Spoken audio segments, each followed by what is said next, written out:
ನಮಸ್ಕಾರ ಸ್ನೇಹಿತರೆ, ಹೇಗಿದ್ದಾರೆ ಎಲ್ಲರೂ ಚೆನ್ನಾಗಿದ್ದಾರೆ ಅಂದ್ಕೊಂಡಿದ್ದೀನಿ ಸ್ನೇಹಿತರೆ. ಎಲ್ರಿಗೂ SPB ಮೀಡಿಯಾದ ಮತ್ತೊಂದು ವಿಡಿಯೋಗೆ ತಮಗೆಲ್ರಿಗೂ ಸ್ವಾಗತ ಸುಸ್ವಾಗತ. ಸ್ನೇಹಿತರೆ, 2025ರ ಈ ವರ್ಷದಲ್ಲಿ ಜೂನ್ ತಿಂಗಳು ಇನ್ನೇನೋ ಮುಗಿತಾ ಬರ್ತಿದೆ ಸ್ನೇಹಿತರೆ. ಜೂನ್ 22ರಿಂದ ಕಟಕ ರಾಶಿಯವರ ಜೀವನದಲ್ಲಿ ಏನೆಲ್ಲ ಬದಲಾವಣೆಯಾಗಲಿದೆ, ಹಾಗೆಯೇ ಜೂನ್ 29 ಕೂಡ ಈ ಕಟಕ ರಾಶಿಯವರ ಮೇಲೆ ಸಾಕಷ್ಟು ಪರಿಣಾಮವನ್ನು ಬೀರ್ತೋಗ್ತದೆ ಸ್ನೇಹಿತರೆ. ನಿಮ್ಮ ಆರೋಗ್ಯ, ಶಿಕ್ಷಣ, ಉದ್ಯೋಗ, ಆರ್ಥಿಕ ಸ್ಥಿತಿ, ಕುಟುಂಬ ಮತ್ತು ವ್ಯಾಪಾರಕ್ಕೆ ಸಂಬಂಧಪಟ್ಟಂತೆಯೇ ಏನೆಲ್ಲ ಫಲಗಳನ್ನ ಈ ಕಟಕ ರಾಶಿಯವರು ಪಡೆಯಬಹುದಾಗಿದೆ, ಈ ಜೂನ್ ಕೊನೆಯ ವಾರ ಗ್ರಹ ಸಂಚಾರದ ಬದಲಾವಣೆಯಿಂದಾಗಿ ಏನೆಲ್ಲ ಬದಲಾವಣೆಯಾಗಲಿದೆ ಎಂಬುದರ ಸಂಪೂರ್ಣ ಮಾಹಿತಿಯನ್ನು ತಿಳಿಸ್ಕೊಡ್ತಾ ಹೋಗ್ತೇನೆ ಸ್ನೇಹಿತರೆ. ಅದರಿಂದ ವಿಡಿಯೋನ ಸ್ಕಿಪ್ ಮಾಡದೆ ಇಲ್ಲಿಂದ ಕೊನೆ ತನಕ ನೋಡ್ತಾ ಹೋಗಿ. ಓಡಿಸಿ ವಿಡಿಯೋನ ನೋಡೋದ್ರಿಂದ ನಿಮಗೆ ಅಷ್ಟು ಇನ್ಫಾರ್ಮೇಷನ್ ಅರ್ಥ ಆಗೋದಿಲ್ಲ ಸ್ನೇಹಿತರೆ.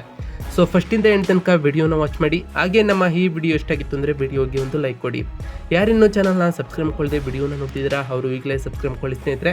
ಸಬ್ಸ್ಕ್ರೈಬ್ ಮಾಡಿಕೊಂಡು ಪ್ರತಿನಿತ್ಯ ವಿಡಿಯೋನ ವಾಚ್ ಮಾಡ್ತಿರೋರಿಗೆ ಥ್ಯಾಂಕ್ ಯು ಸೊ ಮಚ್ ಅಂತ ಹೇಳ್ತಾ, ಇನ್ನು ತಡ ಮಾಡೋದು ಬೇಡ ಸ್ನೇಹಿತರೆ. ಕಟಕ ರಾಶಿಯವರ ಜೀವನದಲ್ಲಿ ಏನೆಲ್ಲ ಬದಲಾವಣೆ ಆಗ್ತಿದೆ ಅಂತ ಒಂದೊಂದಾಗಿ ತಿಳಿಸ್ಕೊಡ್ತಾ ಹೋಗ್ತಾನೆ. ಗಮನ ಬಿಟ್ಟು ನೋಡ್ತಾ ಹೋಗಿ ಸ್ನೇಹಿತರೆ. ಕಟಕ ರಾಶಿಯು ರಾಶಿಚಕ್ರದ 4ನೇ ರಾಶಿಯಾಗಿರ್ತದೆ. ಇದು ರಾಶಿಚಕ್ರದ 90 ಮತ್ತು 120 ಡಿಗ್ರಿಗಳ ವ್ಯಾಪ್ತಿಯನ್ನು ಹೊಂದಿರುತ್ತದೆ. ಪುನರ್ವಸು ನಕ್ಷತ್ರ 4ನೇ ಪಾದ, ಪುಷ್ಯ ನಕ್ಷತ್ರ 4ನೇ ಪಾದ, ಆಶ್ಲೇಷ ನಕ್ಷತ್ರ 4 ಪಾದದಲ್ಲಿ ಜನಿಸಿದರೂ ಈ ಕಟಕ ರಾಶಿಯ ವ್ಯಾಪ್ತಿಗೆ ಬರ್ತಾ ಹೋಗ್ತಾರೆ ಸ್ನೇಹಿತರೆ.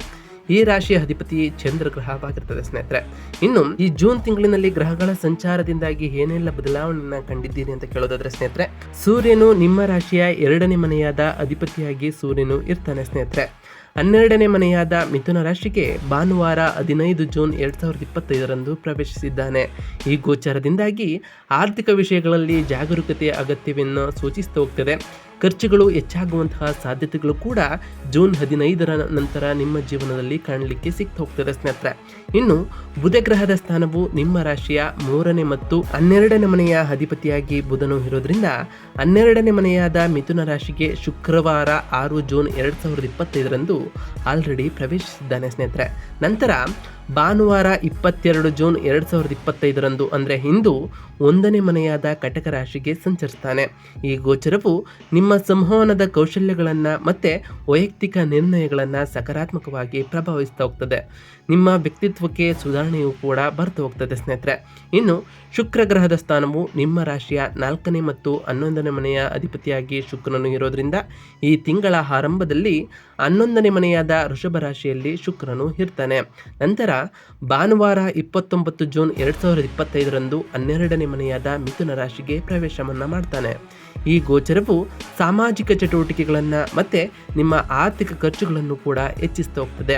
ವಿಲಾಸಗಳ ಕಡೆಗೆ ಆಸಕ್ತಿಯೂ ಕೂಡ ಈ ಟೈಮ್ನಲ್ಲಿ ಉಂಟಾಗ್ತಾ ಹೋಗ್ತದೆ ಸ್ನೇಹಿತರೆ. ಈ ಟೈಮ್ನಲ್ಲಿ ನೀವು ನಿಮ್ಮ ಖರ್ಚಿನ ಮೇಲೆ ಬಹಳ ಗಮನವನ್ನು ಇಡಬೇಕಾಗಿರ್ತದೆ. ಹೆಚ್ಚು ಖರ್ಚಾಗುವ ಕಾರಣ ಆರ್ಥಿಕ ಉಳಿತಾಯದ ಕಡೆ ಹೆಚ್ಚಿನ ಗಮನವನ್ನು ಕೊಡಬೇಕಾಗಿರ್ತದೆ ಸ್ನೇಹಿತರೆ. ಇನ್ನು ಮಂಗಳ ಗ್ರಹದ ಸ್ಥಾನವು ನಿಮ್ಮ ರಾಶಿಯ 5ನೇ ಮತ್ತು 10ನೇ ಮನೆಯ ಅಧಿಪತಿಯಾಗಿ ಮಂಗಳನು ಇರೋದ್ರಿಂದ 2ನೇ ಮನೆಯಾದ ಸಿಂಹರಾಶಿಗೆ ಶನಿವಾರ ಜೂನ್ 7ರಂದು ಪ್ರವೇಶವನ್ನು ಮಾಡ್ತಾನೆ ಸ್ನೇಹಿತರೆ. ಈ ಗೋಚರವು ಆರ್ಥಿಕ ನಿರ್ಣಯಗಳನ್ನು ತೆಗೆದುಕೊಳ್ಳುವಲ್ಲಿ ನಿಮ್ಮ ಧೈರ್ಯವನ್ನು ಹೆಚ್ಚಿಸ್ತಾ ಹೋಗ್ತದೆ. ಆದರೆ ಕೋಪವನ್ನು ನಿಯಂತ್ರಿಸುವುದು ಬಹಳ ಅವಶ್ಯಕವಾಗಿರ್ತದೆ ಈ ಟೈಮ್ನಲ್ಲಿ ಸ್ನೇಹಿತರೆ. ಮಾತಿನ ರೀತಿಯಲ್ಲಿ ಜಾಗರೂಕತೆಯ ಅಗತ್ಯವಿರ್ತದೆ. ಅಪ್ಪಿತಪ್ಪಿ ನೀವು ಯಾವುದಾದ್ರೂ ಮಾತನಾಡಿದರೆ ಅದನ್ನು ತಪ್ಪಾಗಿ ಅರ್ಥ ಮಾಡಿಕೊಳ್ಳುವಂತಹ ಚಾನ್ಸಸ್ಗಳು ಕೂಡ ಈ ಟೈಮ್ನಲ್ಲಿ ಉಂಟಾಗ್ಬೋದು. ಗುರು ನಿಮ್ಮ ರಾಶಿಯ 6ನೇ ಮತ್ತು 9ನೇ ಮನೆಯ ಅಧಿಪತಿಯಾಗಿ ಗುರು ಇರೋದ್ರಿಂದ ಈ ತಿಂಗಳು ಪೂರ್ತಿ 12ನೇ ಮನೆಯಾದ ಮಿಥುನ ರಾಶಿಯಲ್ಲಿ ಸಂಚರಿಸ್ತಾ ಹೋಗ್ತಾನೆ. ಈ ಸ್ಥಾನವು ಆರೋಗ್ಯ ಮತ್ತು ಆಧ್ಯಾತ್ಮಿಕ ವಿಷಯಗಳ ಮೇಲೆ ಗಮನವನ್ನು ಹೆಚ್ಚಿಸ್ತಾ ಹೋಗ್ತದೆ ಸ್ನೇಹಿತರೆ. ವಿದೇಶ ಪ್ರಯಾಣಕ್ಕೆ ಕೂಡ ಈ ಟೈಮ್ನಲ್ಲಿ ಹೊಸ ಅವಕಾಶಗಳು ಕೂಡ ಕಂಡು ಬರ್ತಾ ಹೋಗ್ತದೆ ಸ್ನೇಹಿತರೆ. ಇನ್ನು ಶನಿ ಗ್ರಹದ ಸ್ಥಾನವು ನಿಮ್ಮ ರಾಶಿಯ 7ನೇ ಮತ್ತು 8ನೇ ಮನೆಯ ಅಧಿಪತಿಯಾಗಿ ಶನಿಯು ಇರೋದ್ರಿಂದ ಈ ತಿಂಗಳು 9ನೇ ಮನೆಯಾದ ಮೀನರಾಶಿಯಲ್ಲಿ ಸ್ಥಿರವಾಗಿರ್ತಾನೆ. ಈ ಗೋಚರವು ನಿಮ್ಮ ಜ್ಞಾನದ ವಿಸ್ತರಣೆಗೆ ಮತ್ತು ಪಾಲುದಾರಿಕೆ ಸಂಬಂಧಗಳಲ್ಲಿ ಸ್ಥಿರತೆಯನ್ನು ಸೂಚಿಸುತ್ತದೆ ಸ್ನೇಹಿತರೆ. ಆಧ್ಯಾತ್ಮಿಕ ಚಿಂತನೆಯು ಕೂಡ ನಿಮಗೆ ಈ ಟೈಮ್ನಲ್ಲಿ ಹೆಚ್ಚಾಗ್ತಾ ಹೋಗ್ತದೆ ಸ್ನೇಹಿತರೆ. ಇನ್ನು ರಾಹು ಗ್ರಹದ ಸ್ಥಾನವು ನಿಮ್ಮ ರಾಶಿಯ 8ನೇ ಮನೆಯಾದ ಕುಂಭ ರಾಶಿಯಲ್ಲಿ ಈ ತಿಂಗಳು ರಾಹು ಸ್ಥಿರವಾಗಿರ್ತಾನೆ. ಈ ಸ್ಥಾನವು ಅನಿರೀಕ್ಷಿತ ಆರ್ಥಿಕ ಅವಕಾಶಗಳನ್ನು ಮತ್ತು ಆಧ್ಯಾತ್ಮಿಕ ಆಸಕ್ತಿಯನ್ನು ಕೂಡ ನಿಮ್ಮಲ್ಲಿ ಸೂಚಿಸ್ತಾ ಹೋಗ್ತದೆ. ಸಂಶೋಧನೆಗಳಿಗೆ ಅನುಕೂಲಕರವಾದಂತಹ ಸಮಯ ಈ ಜೂನ್ ತಿಂಗಳ ಕೊನೆ ಆಗಿರ್ತದೆ ಸ್ನೇಹಿತರೆ. ಇನ್ನು ಕೇತು ಗ್ರಹದ ಸ್ಥಾನವು ನಿಮ್ಮ ರಾಶಿಯ 2ನೇ ಮನೆಯಾದ ಸಿಂಹ ರಾಶಿಯಲ್ಲಿ ಈ ತಿಂಗಳು ಸ್ಥಿರವಾಗಿರ್ತಾನೆ. ಈ ಗೋಚರವು ಆರ್ಥಿಕ ವಿಷಯಗಳಲ್ಲಿ ಆಳವಾದ ಆಲೋಚನೆಯನ್ನು ಮತ್ತು ಕುಟುಂಬ ಸಂಬಂಧಗಳಲ್ಲಿ ಆಧ್ಯಾತ್ಮಿಕ ದೃಷ್ಟಿಕೋನವನ್ನು ನಿಮ್ಮಲ್ಲಿ ಹೆಚ್ಚಿಸ್ತಾ ಹೋಗ್ತದೆ. ಕುಟುಂಬದಲ್ಲಿ ಶಾಂತಿಯನ್ನು ಕೂಡ ನೀವು ಬಯಸ್ಬೋದಾಗಿದೆ ಸ್ನೇಹಿತರೆ. ಒಟ್ಟಾರೆಯಾಗಿ ಈ ಜೂನ್ ತಿಂಗಳಿನಲ್ಲಿ ಈ ಕಟಕ ರಾಶಿಯವರು ಏನೆಲ್ಲ ಫಲಿತಾಂಶಗಳನ್ನು ಕಾಣಲಿದ್ದೀರಿ, ಜೂನ್ 22ರ ನಂತರ ನಿಮ್ಮ ಜೀವನದಲ್ಲಿ ಏನೆಲ್ಲ ಸಕಾರಾತ್ಮಕತೆ ಉಂಟಾಗಲಿದೆ ಅಂತ ಕೇಳೋದಾದರೆ, ಈ ಕಟಕ ರಾಶಿಯವರಿಗೆ ಮಿಶ್ರ ಫಲಿತಾಂಶಗಳನ್ನು ನೀವು ಕಾಣ್ತಾ ಹೋಗ್ತೀರಿ.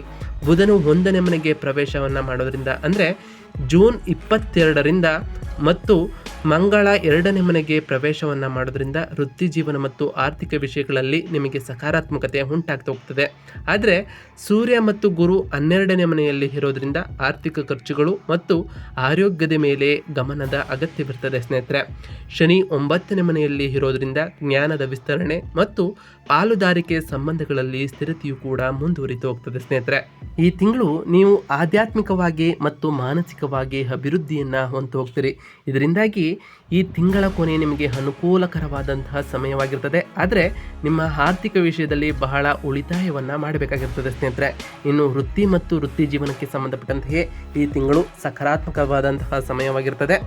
ಮಂಗಳನು 2ನೇ ಮನೆಯಲ್ಲಿ ಇರೋದ್ರಿಂದ ನಿಮ್ಮ ಆತ್ಮವಿಶ್ವಾಸ ಮತ್ತು ಕಾರ್ಯಕ್ಷಮತೆ ಹೆಚ್ಚಾಗ್ತಾ ಹೋಗ್ತದೆ. ಇದರ ಪರಿಣಾಮವಾಗಿ ನಿಮ್ಮ ಕೆಲಸವನ್ನು ಸಮಯಕ್ಕೆ ಸರಿಯಾಗಿ ಪೂರ್ಣಗೊಳಿಸ್ತಾ ಹೋಗ್ತಿರ್ತೀರಿ. ಮೇಲಾಧಿಕಾರಿಗಳಿಂದ ಪ್ರಶಂಸೆಗಳು ಮತ್ತು ಕೆಲವರಿಗೆ ಬಡ್ತಿ ಅಥವಾ ಸಂಬಳ ಹೆಚ್ಚಾಗುವಂತಹ ಸಾಧ್ಯತೆಗಳು ಕೂಡ ಈ ತಿಂಗಳ ಹೆಣ್ಣಲ್ಲಿ ಕಾಣ್ತಾ ಹೋಗ್ತೀರಿ. ಬುಧನು 1ನೇ ಮನೆಗೆ ಪ್ರವೇಶಿಸಿದ ನಂತರ ಅಂದರೆ ಜೂನ್ 22ರಿಂದ ನಿಮ್ಮ ಸಂವಹನದ ಕೌಶಲ್ಯಗಳು ಸುಧಾರಿಸ್ತಾ ಹೋಗ್ತವೆ. ಕಚೇರಿಯಲ್ಲಿ ಸಕಾರಾತ್ಮಕದ ವಾತಾವರಣ ನೆಲೆಸ್ತಾ ಹೋಗ್ತದೆ. ಹೊಸ ಉದ್ಯೋಗ ಅಥವಾ ಉದ್ಯೋಗ ಬದಲಾವಣೆಗಾಗಿ ಪ್ರಯತ್ನ ಮಾಡುವಂಥವರಿಗೆ ಈ ತಿಂಗಳು ಅನುಕೂಲಕರವಾದಂತಹ ಫಲಿತಾಂಶಗಳನ್ನು ನೀವು ಪಡೆದಿದ್ದೀರಿ. ಆದರೆ ಮಂಗಳನ ಪ್ರಭಾವದಿಂದ ಕೋಪ ಅಥವಾ ಆವೇಶವನ್ನು ಈ ತಿಂಗಳ ಹೆಣ್ಣಲ್ಲೂ ಕೂಡ ನೀವು ನಿಯಂತ್ರಿಸಬೇಕಾಗಿರ್ತದೆ. ಇಲ್ಲದಿದ್ದರೆ ಸಹೋದ್ಯೋಗಿಗಳೊಂದಿಗೆ ಸಂಬಂಧಗಳು ಹದಗೆಡಬಹುದು. ಸೂರ್ಯನು 12ನೇ ಮನೆಗೆ ಪ್ರವೇಶವನ್ನು ಆಲ್ರೆಡಿ ಮಾಡಿದ್ದಾನೆ, ಅಂದರೆ ಜೂನ್ 15ರಂದು ಮಾಡಿದ್ದಾನೆ. ಉದ್ಯೋಗ ಸಂಬಂಧಿತ ಸಣ್ಣ ಪ್ರಯಾಣಗಳು ಈ ಟೈಮ್ನಲ್ಲಿ ಬರ್ಬೋದು. ಇದು ನಿಮಗೆ ಅನುಕೂಲಕರವಾದ ಫಲಿತಾಂಶಗಳನ್ನು ನೀಡ್ತಾ ಹೋಗ್ತದೆ ಸ್ನೇಹಿತರೆ. ಇನ್ನು ಆರ್ಥಿಕ ಸ್ಥಿತಿ ಈ ತಿಂಗಳಿನಲ್ಲಿ ಮಿಶ್ರ ಫಲಿತಾಂಶಗಳನ್ನು ನೀಡ್ತಾ ಹೋಗ್ತದೆ. ಮೊದಲ 2 ವಾರಗಳಲ್ಲಿ ಮಂಗಳ ಮತ್ತು ಕೇತು 2ನೇ ಮನೆಯಲ್ಲಿ ಇರೋದ್ರಿಂದ ಆದಾಯದ ಹರಿವು ಸ್ಥಿರವಾಗಿರ್ತದೆ ಮತ್ತು ಹಿಂದೆ ಬರಬೇಕಾದಂತಹ ಹಣವು ಕೂಡ ಆಲ್ರೆಡಿ ನಿಮಗೆ ಲಭಿಸಲಿರುತ್ತದೆ ಸ್ನೇಹಿತರೆ. ಆದರೆ ಸೂರ್ಯ ಮತ್ತು ಗುರು 12ನೇ ಮನೆಯಲ್ಲಿ ಇರೋದ್ರಿಂದ ಆರೋಗ್ಯ ಅಥವಾ ಪ್ರಯಾಣಗಳಿಗಾಗಿ ಅನಿರೀಕ್ಷಿತ ಖರ್ಚುಗಳು ಹೆಚ್ಚಾಗಬಹುದು. ಶುಕ್ರನು 12ನೇ ಮನೆಗೆ ಪ್ರವೇಶವನ್ನು ಮಾಡೋದ್ರಿಂದ ಅಂದರೆ ಜೂನ್ 29ರ ತಿಂಗಳ ಕೊನೆಯಲ್ಲಿ ಖರ್ಚುಗಳು ಇನ್ನಷ್ಟು ಹೆಚ್ಚಾಗುವಂತಹ ಸಾಧ್ಯತೆಗಳು ಕೂಡ ಇದೆ. ಹೂಡಿಕೆಯನ್ನು ಜೂನ್ 15ರೊಳಗೆ ಮಾಡಿರುವವರು ನಿಮಗೆ ಬಹಳ ಶ್ರೇಯಸ್ಕರವಾಗಿರ್ತದೆ ಸ್ನೇಹಿತರೆ. ಏಕೆಂದರೆ ಶನಿ ಮತ್ತು ರಾಹುಗಳ ಪ್ರಭಾವದಿಂದ ಆರ್ಥಿಕ ನಿರ್ಣಯಗಳಲ್ಲಿ ವಿಳಂಬವಾಗ್ತಾ ಹೋಗ್ತದೆ. ಅನಗತ್ಯ ಖರ್ಚುಗಳನ್ನು ನಿಯಂತ್ರಿಸುವುದರಿಂದ ಆರ್ಥಿಕವಾದ ಸ್ಥಿರತೆಯನ್ನು ನೀವು ಕಾಪಾಡಿಕೊಳ್ಬೇಕಾಗಿರ್ತದೆ. ಸಾಲ ತೆಗೆದುಕೊಳ್ಳುವುದು ಅಥವಾ ಕೊಡುವುದರಲ್ಲಿ ಬಹಳ ಜಾಗರೂಕರಾಗಿ ಈ ಕಟಕ ರಾಶಿಯವರು ಇರಬೇಕಾಗಿರ್ತದೆ ಸ್ನೇಹಿತರೆ. ಇನ್ನು ಕೌಟುಂಬಿಕ ಜೀವನಕ್ಕೆ ಸಂಬಂಧಪಟ್ಟಂತೆಯೇ ಕೌಟುಂಬಿಕವಾಗಿ ಈ ತಿಂಗಳು ಸಕಾರಾತ್ಮಕವಾದ ಸಮಯವನ್ನು ನಿಮಗೆ ನೀಡಿದೆ ಸ್ನೇಹಿತರೆ. ಶುಕ್ರನು 11ನೇ ಮನೆಯಲ್ಲಿ ಇರೋದ್ರಿಂದ ಮೊದಲ 3 ವಾರಗಳಲ್ಲಿ ಸ್ನೇಹಿತರು ಮತ್ತು ಕುಟುಂಬ ಸದಸ್ಯರೊಂದಿಗೆ ಸಂತೋಷದಾಯಕ ಸಭೆಗಳು ನಡೀತಾ ಹೋಗ್ತಿದೆ. ಕುಟುಂಬದ ಶುಭ ಕಾರ್ಯಗಳಿಗೆ ಹಾಜರಾಗುವಂತಹ ಸಾಧ್ಯತೆಗಳು ಕೂಡ ಆಲ್ರೆಡಿ ನಿಮ್ಮ ಜೀವನದಲ್ಲಿ ನಡೆದಿದೆ ಸ್ನೇಹಿತರೆ. ಮನೆಯಲ್ಲಿ ಆನಂದದಾಯಕ ವಾತಾವರಣವು ನೆಲೆಸಲಿದೆ. ಶನಿ 9ನೇ ಮನೆಯಲ್ಲಿ ಇರೋದ್ರಿಂದ ಜೀವನ ಸಂಗಾತಿಯೊಂದಿಗೆ ಸಂಬಂಧಗಳು ಸ್ಥಿರವಾಗಿರ್ತವೆ ಮತ್ತು ನಿಮಗೆ ಅವರ ಬೆಂಬಲವೂ ಕೂಡ ಲಭಿಸ್ತಾ ಹೋಗ್ತದೆ ಸ್ನೇಹಿತರೆ. ಆದರೆ ಮಂಗಳ 2ನೇ ಮನೆಯಲ್ಲಿ ಇರೋದ್ರಿಂದ 2ನೇ ವಾರದ ನಂತರ ಕುಟುಂಬದ ಹಿರಿಯರೊಂದಿಗೆ ಸಣ್ಣ ಪುಟ್ಟ ತಪ್ಪು ತಿಳುವಳಿಕೆಗಳು ಉಂಟಾಗ್ಬೋದು. ಕಠಿಣವಾಗಿ ಮಾತನಾಡುವುದನ್ನು ನಿಲ್ಲಿಸಬೇಕಾಗಿರ್ತದೆ.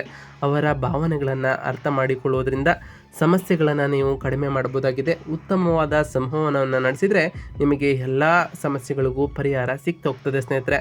ಕೇತು 2ನೇ ಮನೆಯಲ್ಲಿ ಇರೋದ್ರಿಂದ ಕುಟುಂಬ ಸಂಬಂಧಗಳಲ್ಲಿ ಆಧ್ಯಾತ್ಮಿಕ ದೃಷ್ಟಿಕೋನವು ಕೂಡ ಹೆಚ್ಚಾಗ್ತಾ ಹೋಗ್ತದೆ. ಮಕ್ಕಳ ವಿಷಯದಲ್ಲಿ ಆನಂದವೂ ಕೂಡ ಲಭಿಸಲಿದೆ ಸ್ನೇಹಿತರೆ. ಇನ್ನು ಆರೋಗ್ಯದ ದೃಷ್ಟಿಯಿಂದ ಈ ತಿಂಗಳು ಸಾಮಾನ್ಯವಾಗಿ ಅನುಕೂಲಕರವಾಗಿರ್ತದೆ ಸ್ನೇಹಿತರೆ. ಗುರು 12ನೇ ಮನೆಯಲ್ಲಿ ಇರೋದ್ರಿಂದ ಆರೋಗ್ಯದ ಮೇಲೆ ನೀವು ಈ ತಿಂಗಳ ಕೊನೆಯವರೆಗೂ ಎಚ್ಚರಿಕೆಯಿಂದ ಇರಬೇಕು. ಆಧ್ಯಾತ್ಮಿಕ ಪದ್ಧತಿಗಳು ಅಂದರೆ ಧ್ಯಾನ, ಯೋಗ ಆರೋಗ್ಯವನ್ನು ಸುಧಾರಿಸ್ತಾ ಹೋಗ್ತದೆ ಸ್ನೇಹಿತರೆ. ಆದರೆ ತಿಂಗಳ ಕೊನೆಯ ವಾರದಲ್ಲಿ ಶುಕ್ರನು 12ನೇ ಮನೆಗೆ ಪ್ರವೇಶ ಮಾಡೋದ್ರಿಂದ ಈ ಸಮಯದಲ್ಲಿ ಕಣ್ಣಿನ ನೋವು, ಹಲ್ಲಿನ ಸಮಸ್ಯೆಗಳು ಅಥವಾ ತಣ್ಣನೆಯ ಆಹಾರದಿಂದ ಗಂಟಲು ಸಮಸ್ಯೆಗಳು ಉಂಟಾಗಬಹುದು ಸ್ನೇಹಿತರೆ. ಹೆಚ್ಚು ತಣ್ಣನೆಯ ಪದಾರ್ಥಗಳನ್ನು ಸೇವಿಸುವುದನ್ನು ನಿಲ್ಲಿಸಬೇಕಾಗಿರುತ್ತದೆ. ಕಣ್ಣುಗಳಿಗೆ ತಕ್ಕ ವಿಶ್ರಾಂತಿಯನ್ನು ನೀಡುತ್ತಾ ಹೋಗಿ. ಮಂಗಳನ ಪ್ರಭಾವದಿಂದ ಒತ್ತಡ ಅಥವಾ ಸಣ್ಣ ಗಾಯಗಳು ಉಂಟಾಗಬಹುದು. ಅದರಿಂದ ಪ್ರಯಾಣದ ಸಮಯದಲ್ಲಿ ಬಹಳ ಜಾಗರೂಕರಾಗಿ ಇರಬೇಕಾಗಿರುತ್ತದೆ. ಮಾನಸಿಕ ಒತ್ತಡವನ್ನು ಕಡಿಮೆ ಮಾಡಲು ವಿಶ್ರಾಂತಿಯ ಗತಿಯೂ ಕೂಡ ಲಭ್ಯವಿರುತ್ತದೆ ಸ್ನೇಹಿತರೆ. ಇನ್ನು ವ್ಯಾಪಾರಕ್ಕೆ ಸಂಬಂಧಪಟ್ಟಂತೆ ವ್ಯಾಪಾರಸ್ಥರಿಗೆ ಈ ತಿಂಗಳು ಮಿಶ್ರ ಫಲಿತಾಂಶಗಳನ್ನು ನೀವು ಆಲ್ರೆಡಿ ಕಂಡಿರ್ತೀರಿ. ಮೊದಲ 2 ವಾರಗಳಲ್ಲಿ ಶುಕ್ರನು 11ನೇ ಮನೆಯಲ್ಲಿ ಇರೋದ್ರಿಂದ ಗ್ರಾಹಕರೊಂದಿಗೆ ಸಂಬಂಧಗಳು ಬಲಗೊಂಡು ನಿಮ್ಮ ಆದಾಯವೂ ಕೂಡ ಸ್ಥಿರವಾಗಿ ಈ ತಿಂಗಳಿನಲ್ಲಿ ಉಂಟಾಗಿರ್ತದೆ ಸ್ನೇಹಿತರೆ. ಮಂಗಳನು 2ನೇ ಮನೆಯಲ್ಲಿ ಇರೋದ್ರಿಂದ ವ್ಯಾಪಾರದಲ್ಲಿ ಧೈರ್ಯದ ನಿರ್ಣಯಗಳನ್ನು ತೆಗೆದುಕೊಳ್ಳುವಂತಹ ಸಾಧ್ಯತೆಗಳು ಕೂಡ ಇರುತ್ತದೆ. ಆದರೆ ಸೂರ್ಯ ಮತ್ತು ಗುರು 12ನೇ ಮನೆಯಲ್ಲಿ ಇರೋದ್ರಿಂದ 2ನೇ ವಾರದ ನಂತರ ಖರ್ಚುಗಳು ಹೆಚ್ಚಾಗಿರ್ಬೋದು. ಆದಾಯ ಸಾಮಾನ್ಯವಾಗಿ ನಿಮಗೆ ಇರ್ಬೋದು ಸ್ನೇಹಿತರೆ. ಹೊಸ ಉದ್ಯಮಗಳು ಅಥವಾ ದೊಡ್ಡ ಹೂಡಿಕೆಗಳನ್ನು ಮಾಡುವುದನ್ನು ಈ ತಿಂಗಳಿನಲ್ಲಿ ತಪ್ಪಿಸಬೇಕಾಗಿರುತ್ತದೆ. ಶುಕ್ರನು 12ನೇ ಮನೆಗೆ ಪ್ರವೇಶಿಸಿದ ನಂತರ ಅಂದರೆ ಜೂನ್ 29ರ ನಂತರ ವ್ಯಾಪಾರ ಸಂಬಂಧಿತ ಚರ್ಚೆಗಳು ವಿಳಂಬವಾಗ್ತಾ ಹೋಗ್ತವೆ. ಅದರಿಂದ ಒಪ್ಪಂದಗಳನ್ನು ತಿಂಗಳ ಆರಂಭದಲ್ಲೇ ಮಾಡುವುದು ಶ್ರೇಯಸ್ಕರವಾಗಿರ್ತದೆ. ಅದರಿಂದ ಈ ಮೊದಲೇ ಒಪ್ಪಂದ ಮಾಡಿಕೊಂಡವರಿಗೆ ಅನುಕೂಲಕರವಂತೂ ಹಾಗೆ ಆಗುತ್ತದೆ. ಪಾಲುದಾರಿಕೆ ವ್ಯಾಪಾರಗಳಲ್ಲಿ ಬಹಳ ಜಾಗರೂಕರಾಗಿ ನೀವು ಇರಬೇಕಾಗಿರುತ್ತದೆ ಸ್ನೇಹಿತರೆ. ಇನ್ನು ಶಿಕ್ಷಣ ಮತ್ತು ವಿದ್ಯಾರ್ಥಿಗಳಿಗೆ ಸಂಬಂಧಪಟ್ಟಂತೆಯೇ ಈ ತಿಂಗಳು ಅನುಕೂಲಕರವಾದಂತಹ ಸಮಯವಾಗಿರುತ್ತದೆ. ಬುಧನು 12ನೇ ಮನೆಯಲ್ಲಿ ಇರೋದರಿಂದ ಅಂದರೆ ಜೂನ್ 6ರಿಂದ 22ರವರೆಗೆ ವಿದ್ಯಾ ಸಂಬಂಧಿತ ಸಂಶೋಧನೆ ಅಥವಾ ಆಧ್ಯಾತ್ಮದ ಮೇಲೆ ನಿಮಗೆ ಆಸಕ್ತಿ ಈ ಟೈಮ್ನಲ್ಲಿ ಹೆಚ್ಚಾಗ್ತಾ ಹೋಗ್ತಿದೆ. ಬುಧನು 1ನೇ ಮನೆಗೆ ಪ್ರವೇಶಿಸಿದ ನಂತರ ಅಂದರೆ ಜೂನ್ 22ರಿಂದ ಓದಿನ ಮೇಲೆ ಏಕಾಗ್ರತೆ ಮತ್ತು ಕಲಿಯುವ ಉತ್ಸಾಹವೂ ಕೂಡ ಇಂದಿನಿಂದ ಹೆಚ್ಚಾಗ್ತಾ ಹೋಗ್ತದೆ. ಶನಿ 9ನೇ ಮನೆಯಲ್ಲಿ ಇರೋದರಿಂದ ವಿದ್ಯಾ ಸಂಬಂಧಿತ ಪ್ರಯಾಣಗಳು ಅಥವಾ ಉನ್ನತ ಶಿಕ್ಷಣಕ್ಕಾಗಿ ಅವಕಾಶಗಳು ಕೂಡ ನಿಮ್ಮಲ್ಲಿ ಕೂಡಿ ಬರ್ತಾ ಹೋಗ್ತದೆ. ಸ್ಪರ್ಧಾತ್ಮಕ ಪರೀಕ್ಷೆಗಳಿಗೆ ಸಿದ್ಧರಾಗುವಂತಹ ವಿದ್ಯಾರ್ಥಿಗಳಿಗೆ ತಿಂಗಳ ದ್ವಿತೀಯಾರ್ಧದಲ್ಲಿ ಉತ್ತಮವಾದ ಫಲಿತಾಂಶಗಳನ್ನು ನೀವು ನಿರೀಕ್ಷಿಸಿದ್ದೀರಿ. ಜೂನ್ 15ರ ನಂತರ ಓದಿನ ಮೇಲೆ ಹೆಚ್ಚು ಗಮನ ಹರಿಸುವುದು ಮನ್ನಣೆಗೆ ಮತ್ತು ಯಶಸ್ಸನ್ನು ನಿಮಗೆ ಆಲ್ರೆಡಿ ತಂದುಕೊಟ್ಟಿರ್ತದೆ ಸ್ನೇಹಿತರೆ. ಶಿಕ್ಷಕರಿಂದ ಬೆಂಬಲವೂ ಕೂಡ ಆಲ್ರೆಡಿ ಲಭಿಸಲಿದೆ. ಜೂನ್ 29ರಿಂದ ನಿಮ್ಮ ಓದಿನ ಕಡೆ ಹೆಚ್ಚಿನ ಗಮನವನ್ನು ಕೊಡಬೇಕಾಗಿರ್ತದೆ. ಅದರಿಂದ ಸಮಯ ಪರಿಪಾಲನೆ, ಶ್ರದ್ಧೆ, ಏಕಾಗ್ರತೆಯಿಂದ ನೀವು ಓದಿಕೊಂಡಿದ್ದೇ ಆದರೆ ಜೂನ್ 29ರ ನಂತರವೂ ಕೂಡ ಒಳ್ಳೆಯ ಫಲಿತಾಂಶವನ್ನು ನೀವು ಪಡಿಬೋದಾಗಿದೆ ಸ್ನೇಹಿತರೆ. ಇನ್ನು ಈ ಕಟಕ ರಾಶಿಯವರು ಈ ಜೂನ್ ತಿಂಗಳ ಕೊನೆಯ ವಾರದಲ್ಲಿ ಮಾಡಬೇಕಾದಂತಹ ಸರಳ ಪರಿಹಾರಗಳೇನು ಅಂತ ಕೇಳೋದಾದರೆ, ಸೋಮವಾರದಂದು ಶಿವನಿಗೆ ಬಿಲ್ವ ಪತ್ರೆಗಳನ್ನು ಅರ್ಚನೆ ಮಾಡೋದ್ರಿಂದ ವೃತ್ತಿ ಮತ್ತು ಆರೋಗ್ಯದಲ್ಲಿನ ಅಡೆತಡೆಗಳು ದೂರವಾಗ್ತಾ ಹೋಗ್ತವೆ ಮತ್ತು ನಿಮಗೆ ಮಾನಸಿಕ ಶಾಂತಿಯೂ ಕೂಡ ಲಭಿಸ್ತಾ ಹೋಗ್ತದೆ ಸ್ನೇಹಿತರೆ. ಹಾಗೆಯೇ ಮಂಗಳವಾರದಂದು ಹನುಮಾನ್ ದೇವಸ್ಥಾನದಲ್ಲಿ ದೀಪ ಹಚ್ಚುವುದು ಅಥವಾ ಹನುಮಾನ್ ಚಾಲಿಸವನ್ನು ಪಠಿಸುವುದರಿಂದ ನಿಮ್ಮ ಕೋಪ, ಒತ್ತಡ ಕಡಿಮೆ ಆಗ್ತಾ ಹೋಗ್ತದೆ ಸ್ನೇಹಿತರೆ. ನಿಮ್ಮ ಧೈರ್ಯವೂ ಕೂಡ ಹೆಚ್ಚಾಗ್ತಾ ಹೋಗ್ತದೆ ಸ್ನೇಹಿತರೆ.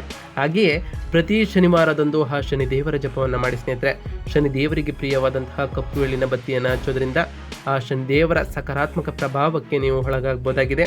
ಹಾಗೆಯೇ ಶುಕ್ರವಾರದಂದು ಲಕ್ಷ್ಮೀ ದೇವಿಗೆ ಕಮಲದ ಹೂವುಗಳನ್ನು ಅರ್ಪಿಸೋದ್ರಿಂದ ಆ ಲಕ್ಷ್ಮೀ ದೇವಿಯ ಕೃಪಕಟಾಕ್ಷಕ್ಕೆ ನೀವು ಪಾತ್ರರಾಗ್ತೀರಿ. ನಿಮಗೆ ಆರ್ಥಿಕ ಸ್ಥಿರತೆಯೂ ಕೂಡ ಹೆಚ್ಚಾಗ್ತಾ ಹೋಗ್ತದೆ ಮತ್ತು ಕುಟುಂಬದಲ್ಲಿ ಸಂತೋಷದ ವಾತಾವರಣವೂ ಕೂಡ ನಿರ್ಮಾಣವಾಗ್ತಾ ಹೋಗ್ತದೆ ಸ್ನೇಹಿತರೆ. ನಾವು ತಿಳಿಸ್ಕೊಟ್ಟಿರುವಂತಹ ಈ ಎಲ್ಲ ಸರಳ ಪರಿಹಾರಗಳನ್ನು ನೀವು ಮಾಡಿದ್ದೇ ಆದರೆ ನಿಮ್ಮ ಜೀವನದಲ್ಲಿ ಸಾಕಷ್ಟು ಬದಲಾವಣೆಯನ್ನು ಕಾಣ್ತಾ ಹೋಗ್ತೀರಿ. ಹಾಗೆಯೇ ನಿಮ್ಮ ಕುಟುಂಬದ ವಾತಾವರಣವೂ ಕೂಡ ಸಂತೋಷವಾಗಿರ್ತದೆ ಸ್ನೇಹಿತರೆ. ಇದಾಗಿತ್ತು ಇವತ್ತಿನ ಒಂದು ವಿಡಿಯೋ ಸ್ನೇಹಿತರೆ. ವಿಡಿಯೋ ಇಷ್ಟ ಆಗಿತ್ತು ಅಂದರೆ ವಿಡಿಯೋಗೆ ಒಂದು ಲೈಕ್ ಮಾಡಿ. ಹಾಗೆ ನಮ್ಮ ಚಾನಲ್ನ ಸಬ್ಸ್ಕ್ರೈಬ್ ಮಾಡ್ಕೊಂಡಿಲ್ಲ ಅಂದರೆ ಈಗಲೇ ಸಬ್ಸ್ಕ್ರೈಬ್ ಮಾಡ್ಕೊಳ್ಳಿ ಸ್ನೇಹಿತರೆ. ಸಬ್ಸ್ಕ್ರೈಬ್ ಮಾಡ್ಕೊಂಡು ಪ್ರತಿನಿತ್ಯ ವಿಡಿಯೋನ ವಾಚ್ ಮಾಡ್ತಿರೋರಿಗೆ ಥ್ಯಾಂಕ್ ಯು ಸೋ ಮಚ್ ಅಂತ ಹೇಳ್ತಾ, ಹಾಗೆ ಕಮೆಂಟ್ನಲ್ಲಿ ಓಂ ಶನೈಶ್ವರಾಯ ನಮಃ, ಓಂ ಗುರುವೇ ನಮಃ, ಓಂ ಲಕ್ಷ್ಮೀ ದೇವಾಯ ನಮಃ ಎಂದು ಕಮೆಂಟ್ ಮಾಡಿ ಸ್ನೇಹಿತರೆ. ಆ ಲಕ್ಷ್ಮೀ ದೇವಿ, ಶನಿ ಗುರು ನಿಮಗೆ ಆಯುಷ್ಯ, ಆರೋಗ್ಯ, ಸಮೃದ್ಧಿಯನ್ನು ಕೊಟ್ಟು ಕಾಪಾಡಲಿ ಅಂತ ದೇವರಲ್ಲಿ ಕೇಳ್ಕೊಳ್ತಾ ಇವತ್ತಿನ ಒಂದು ವಿಡಿಯೋನ ಮುಗಿಸ್ತಿದ್ದೀನಿ ಸ್ನೇಹಿತರೆ. ಸಿಗ್ತೀನಿ ಮತ್ತೊಂದು ವಿಡಿಯೋದೊಂದಿಗೆ. Thank you for watching.